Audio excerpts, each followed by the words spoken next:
अरे नजरिए हया हा नजरिए कया हा, नजरिए हमवत नजरिए सजा हा।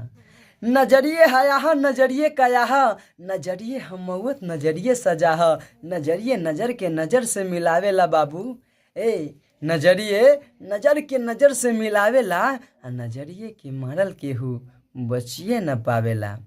अरे चांदनी रात में बरसात बुरी लगती है, चांदनी रात में बरसात बुरी लगती है। अगर दिल में कोई दर्द हो तो हर बात बुरी लगती है। अरे तू न चाहती तो मैं चाहत न करता, अगर तू न चाहती तो मैं चाहत न करता। उस खुदा की कसम मैं तुमसे मोहब्बत न करता। अगर जान जाते कि तुम बेवफा हो रे पगली, अगर जान जाते कि तुम बेवफा हो रे पगली, तेरे कसम उस खुदा की कसम मैं तुमसे मोहब्बत न करता, मोहब्बत न करता।